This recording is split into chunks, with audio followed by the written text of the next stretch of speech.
وقولوا للناس حسنا واقیموا الصلاة وآتوا الزکاة، فرماتے ہیں کہ لوگوں سے اچھی بات کہو اور نماز اور زکوٰۃ ادا کرتے رہو، اور جس طرح بتلایا گیا کہ اچھی بات سے مطلب کیا ہے کہ کام اور نصیحت اور فائدے کی بات کہو، اور یہی انسانیت کا سب سے بڑا طرز امتیاز ہے۔ اور نیک لوگوں کی پہچان کے بارے میں اللہ کریم نے مبارک کلام ارشاد فرمایا ہے، قل لعبادی یقولوا التی ہی احسن ان الشیطان ینزغ بینہم ان الشیطان کان للانسان عدوا مبینا۔ اے میرے پیغمبر، میرے نیک بندوں سے کہہ دو کہ وہ بات چیت کرے جو سب سے اچھی ہو، بے شک شیطان دشمنی ڈالتا ہے آپس میں، بے شک شیطان انسان کا کھلا دشمن ہے۔ خوشگوئی اور خوش کلامی یہ آپس میں میل ملاپ پیدا کرتی ہیں، اور بدگوئی بد کلامی یہ آپس میں چوٹ پیدا کر دیتی ہے، اور یہ شیطان کا کام ہے۔ اس کے ذریعے سے لوگوں میں غصہ، حسد، نفرت، کینہ اور نفاق کے بیچ وہ بو دیتا ہے۔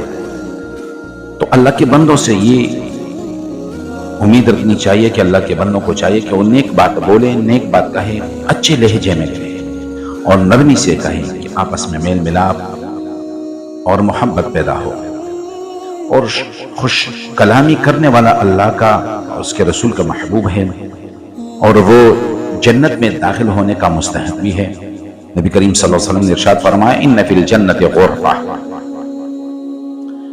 یرا ظاہرها من باطنها وباطنها من ظاہرها، فقال ابو مالک الاشعری لمن هي یا رسول اللہ صلی اللہ علیہ وسلم؟ قال لمن اطاب الكلام واطعم الطعام وبات قائما والناس نیام۔ فرماتے ہیں نا کہ جنت میں ایسے صاف ستھرے کڑکیدار محلات ہیں جن کا باہر کا حصہ اندر سے اور اندر کا حصہ باہر سے صاف دکھائی دیتا ہے۔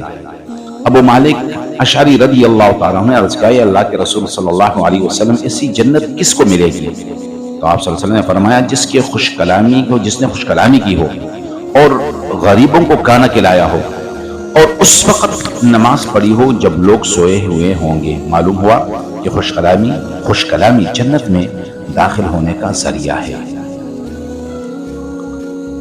ایک اور حدیث میں بھی ارشاد فرمایا، نبی کریم صلی اللہ علیہ وسلم نے فرمایا نا، اچھی بات کیا ہے؟ وہ صدقہ ہے۔